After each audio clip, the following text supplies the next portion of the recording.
Welcome to the Hundredfold Journey. We help people step out of religious bondage and into true abundance. We invite you to embark on a journey, a spiritual journey called the Hundredfold. At a Hundredfold, we are a group of people developing new thoughts, habits, and beliefs to understand our true identity, to live our life purpose and experience the abundant life just the way Jesus did. Our mission is to provide support, encouragement, and resources to help you on your journey. The life you are meant to live is closer than you think. The journey is the destination, and your journey starts now.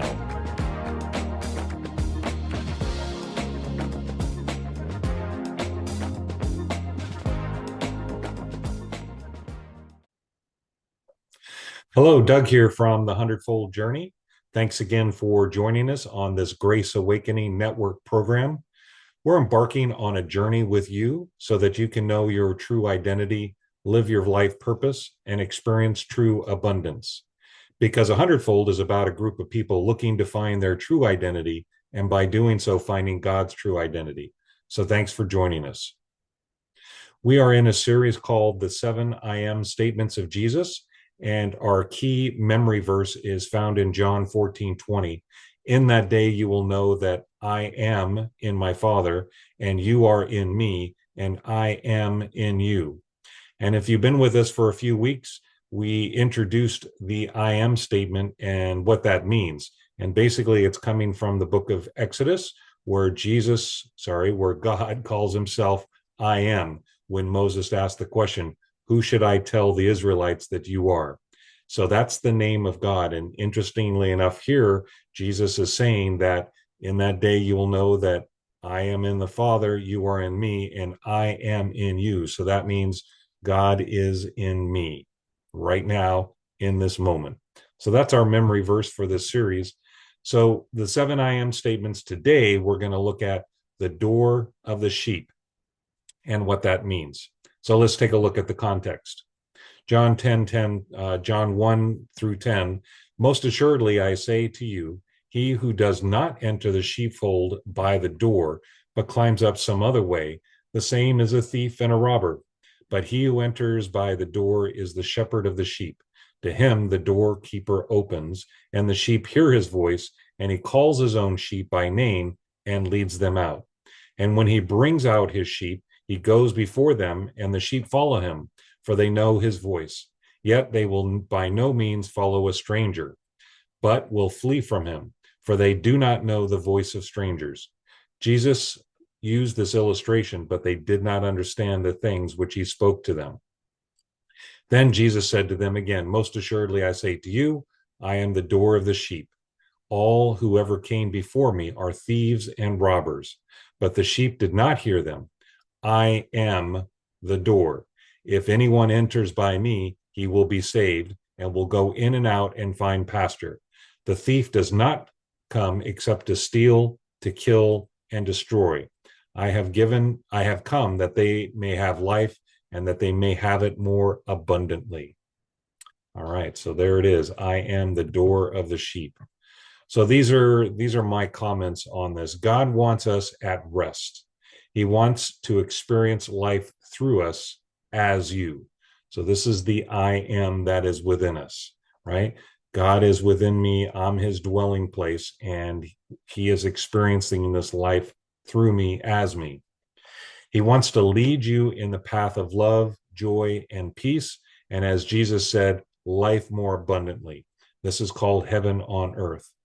So the word life there is Zoe, which is the Greek word for full, complete, lacking nothing, both the financial and health and relationships. And that is what I call heaven on earth. But man wants to work to provide for himself. He thinks by taking matters into his own hands, he can figure life out. He doesn't need God. He can do it on his own. And I call that hell on earth. And the example there is Adam and Eve, right? God had breathed the life into them. They're in his image. And God says, I've given you everything. Now go prosper and take care of the the fields and multiply. But they decided they didn't believe God, and here's where the thief and the robber comes in. The thief and the robber says, "Hey, if you eat of that fruit, you will become like God." Interestingly enough, they were already like God, but they chose to listen to that stranger because they did not recognize or know that this was a stranger. So they believed him, ate of the fruit. They reached out with their own hand, thinking they needed to do that in order for them to become like God, which then caused hell on earth, death and toiling the ground and all of that. So that's what I call hell on earth. But God is telling us, you want to find that true love, joy, and peace, then listen to the voice of your shepherd. Don't try to climb in some other way from your own strength. They are a thief and a robber, taking something from their own strength. When those who are at rest hear the voice of just do it yourself, is a stranger to them and will not follow them. So when we as a sheep are managing or shepherding our flock, because I am the door, as Jesus is, so I am in this world. So this is Jesus is describing who I am, and I am the door to the sheep, to my flock, to my consciousness, to my thoughts, and the sheep that I manage, which is me. Where is this door? It's already inside you. The door leads to the holy place. You are the tabernacle of God, and I'll describe that in just a minute. So the symbolism of the door, growing up with Christianity through the years, they always talked about a physical door, meaning a door like in Western, in the West, where there's a door handle and you have to open and close it. But that's not what they're talking about. What Jesus is talking about is the door of the tabernacle found in the Old Testament. That he is the door of the sheep. The door was the door into the holy place, and as you can see, it's not even a door; it's more of a covering. It's covering the entrance into the tent of meeting, which then leads to the Holy of Holies. And here's a different view of it. So again, the tabernacle of God, specifically as they were walking through the desert, the wilderness for 40 years, they had a mobile tabernacle that was made of skin, of animal skin. And guess what? That's us. So we're a moving tabernacle as we go through this wilderness. And there were three entry points into the tabernacle. One was called the gate, where the people from the outside would come into this area. And then there's the door, so you can see on the right-hand side, which led to the holy place. And then there's the veil that was then entry into the Holy of Holies. So this is what we're talking about. This is what Jesus was talking about, where he said he's the door. He's the door into the holy place, and then it takes us to the Holy of Holies. And he's the door. I'm the door. Now, just a little side note, I was very interested to see that the direction that this tabernacle was facing is it faces from east to west. So if you look at that little diagram, in fact, I'll show you this, but east to west. So the gate was on the east side, and you would walk through and you would head towards the door, and then the veil heading westward. Now, what's interesting is if you look at the picture there, that was when the garden in Genesis 3:24, then at the east side of the garden, he put living creatures and a flaming sword, which turned in all direction. This was to keep anyone from coming near the tree that gives life. So they exited, and here's just some arrows. So to go into the tabernacle, you would enter from the east going west, But then when Adam and Eve were sent out, they were sent out through the east, which means basically they went through the east gate. So they left the temple, they left Garden of Eden, if you will, and out into the wilderness. But the beautiful thing is that that east gate, there's been a way to get back into the tabernacle. In fact, we're already there. But just find it interesting that back in, again, the Old Testament, when the Israelites were going through the wilderness for 40 years, the way that they configured the tribes around the temple, around the tabernacle, which was the tribe of Levi, is that they would all go through the east section. And that just happened to be where the tribe of Judah was. And as you might know, Jesus came from the tribe of Judah. He was the lion from the tribe of Judah, which was on the east side. So now, again, if you needed to go into the temple, into the tabernacle, like, for example, the camp of Reuben, he would have to walk all the way around and come back up into the east side. And then, interestingly enough, Jesus, when he came on Palm Sunday, he came through the east gate. And this is a popular belief. It doesn't actually describe it in the Gospels, but it does say that he came from the Mount of Olives, which is on the east side of Jerusalem. So Jesus came through the tribe of Judah into the east gate and opened everything up for us because he is the door, which now we are as well. Here's another way of looking at it as well. So there's the door in the middle, if you can see that, and going east to west, right? From left to right. Now, what's inside that door is pretty amazing. Inside that door is a table of showbread, the lampstand, and the incense altar. And what that is the table of showbread talks about fellowship.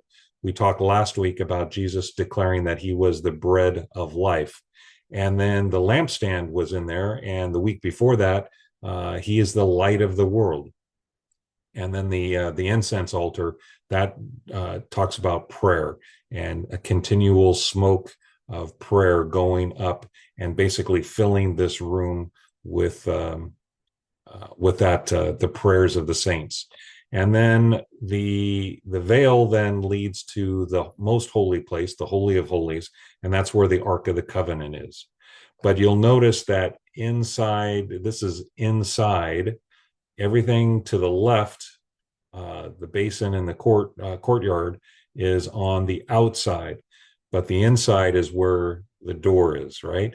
And that door leads to this fellowship, the bread, the light, and prayers. Another comment too is that in Revelation it says a message to the Church of Philadelphia that the door has been open and can never be shut. So basically, it's always open, and there's in and out, and that's found in Revelations. All right, I've been doing this, and hopefully that makes sense to you, that we are the door. Jesus says that I am the door of the sheep. That door is within me. Now, what is that door talking about? In the Greek language, it's thura, a door or an entrance, which pretty much makes sense, right? And one of the other verses that has that same word, thura, is when you pray, go into your inner place and close your door. So it's a time of prayer and meditation. It's saying that we have the ability to close the door. In other words, close out the outside and go inward and pray. And that's where the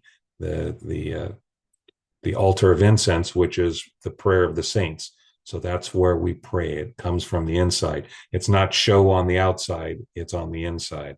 And then another place where that door word was used was the tomb where they placed Jesus's body. The stone was covered in the door or the entrance same word. So the door of the cave, and as you know, that stone was rolled away. So that entrance, that door, is now open. The Hebrew word is patak, which also is definition opening, doorway, or entrance. And then as we look at the Old Testament, there was lots of places, but two that were noteworthy was the door on the outside of the ark of Noah's Ark. That was called the door, which basically was left open after the flood. And then the doorway was where the Hebrews put the blood on the night of Passover. So if you remember Passover, they put the blood on the doorpost, and that door is this opening or entrance. And then again, what I've been doing is actually looking at the Hebrew word and the spelling of that word, because in the Hebrew language, each letter has a meaning. It has a picture of what that letter represents. So in Patak, there's these three letters, Fe, Tav, and Chet. And the definitions there are open, joins two things, inner room. So that perfectly describes what we're talking about, right? The door is open, it joins two things, and the inner room, because that's the inner room where the holy place is. And then the word sheep, which is interesting, is shan, which is small cattle, sheep and goats, or flock. And I'm not going to pronounce those words, but if you look at the pictures of each of those letters, pull towards the leader, join together, and then offspring. So sheep, as far as offspring, right? What do sheep do? They reproduce, and they grow, and they're part of who we are. They belong to us, and I'll describe that in just a second. So, what does the door symbolize? What does the door do? It opens things up and it keeps things out. Where does that door lead to? It leads to inside of us. It leads into that holy place. Who's in charge of that door? Guess what? I am. What are you allowing in? What are you allowing out? And what are you protecting? And what I'd like to suggest here is this is who we are. We are the temple of God. The outer court is the below. The tent of meeting is inside of us. It's where our heart is and our lungs are and our voice is. Because again, the altar of incense is the prayer of the saints, and that's our voice. So that is our tent of meeting. That's what we're protecting. We're protecting the inside. And then as you go to the next step is the Holy of Holies, which is right here between the two cherubs, between the two halves of our brain, basically, and our thoughts. That's where our beliefs are. So we have our beliefs and our thoughts. And we talked about the seed and the sower having that mind-heart coherence, right? When we're planting seeds, that's where the mind-heart coherence is. And that's what we're protecting, is what seeds we're planting, what sheep of our flock are we protecting, and we're allowing them to come and go and find pasture within us. So we're managing the flock. We're the shepherd of those thoughts.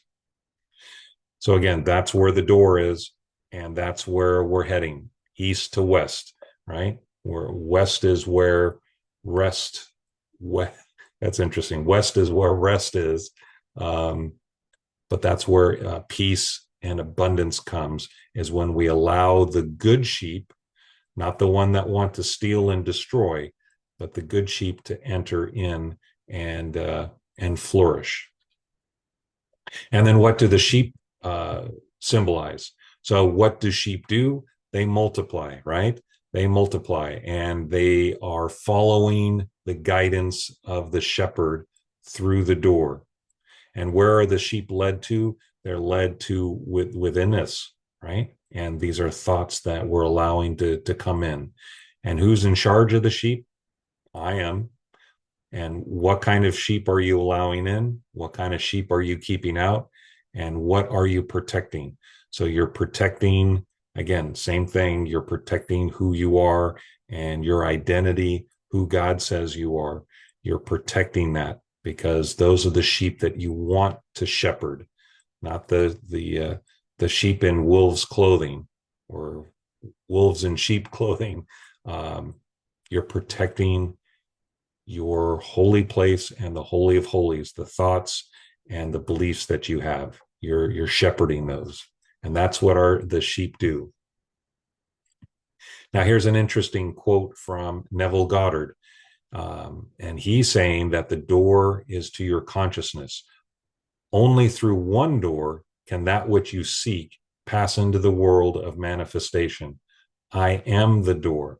Your consciousness is the door. So you must become conscious of being and having that which you desire to be and to have. Those are the sheep. The sheep are what you think about over and over again, what your beliefs are. Any attempt to realize your desires in ways other than through the door, in other words, coming in or climbing in some other way, through the door of consciousness, makes you a thief and a robber unto yourself. So when we reach out with our own hand and say, I'm going to do it in my own strength, I don't care what God says, I'm going to do it my way. Again, that's hell on earth. So what we're doing is we're going opposite of the way God has designed us to be. The truth of this statement dawns upon you. You will know that you have found the lost word or the key to every door. Okay. So it's our consciousness. It's what we're allowing, what sheep we're allowing to pasture within us, and lie down with us, if you will, because that's what sheep do, right? So we have to be careful being the door, what we're allowing in us. Now, how did Jesus demonstrate this in his life? Did Jesus allow others to dictate what he did or say? And I think we had all agreed, no, he knew exactly what he needed to do. He didn't allow strangers to tell him what to do, what not to do. What did Jesus say about himself in regards to how he lived his life? He lived it only doing and saying what he heard from the Father. So he was laser focused in on what he was hearing from the Father, and he would do that. And last week, I think it was last week, we talked about where he spit on the ground and made mud and healed the blind man, right? If he was doing what he wanted to do, my guess is he would say, "That's crazy. I'm not going to do that." That's probably what I would have said. You think if I spit on the ground and put mud on this guy's eyes, he's going to be healed? Um, I would have says, "Nope, nope, time out." But the sheep, the voice that he heard and the sheep that he managed of his flock was telling him, "Nope, that's what you do." So he was the door and he allowed those thoughts in. And then how did Jesus demonstrate this in his life? What are some examples? And the one, I just mentioned the mud to heal the blind man, but then also Lazarus, when he was basically said, "Hey, you got to go visit your friend Lazarus. He is about to die." Jesus stayed where he was at for 3 days. So he did not allow other people to tell him what to do or what not to do. He was just following the guidance of spirit that was within him. And we have that same spirit within us. The same spirit that was in Jesus is within us. There is no difference. The only difference is what listening and doing exactly what Father instructed Jesus to do, he did. And we sometimes hesitate, which is okay. It's a learning process to listen to that voice, listen to the sheep, speak to the sheep, because the sheep know our voice and it follows it, right? Prosperity or love or peace, we are calling those sheep and they come to us because that's who we are. Now, how can you demonstrate this for yourself? And my recommendation based on my experience is through gratitude, identity, meditation and prayer, imagination and co-creation, because we have the mind of Christ. We actually have, right up here in the Holy of Holies, the mind of Christ. But it all starts with gratitude. So, how do we manage our sheep? How do we manage our flock? What seeds are we planting? We're planting the seeds of these items: gratitude, identity, meditation, imagination, and co creation, because we have the mind of Christ. And this is how we can experience heaven on earth and having the mind of Christ.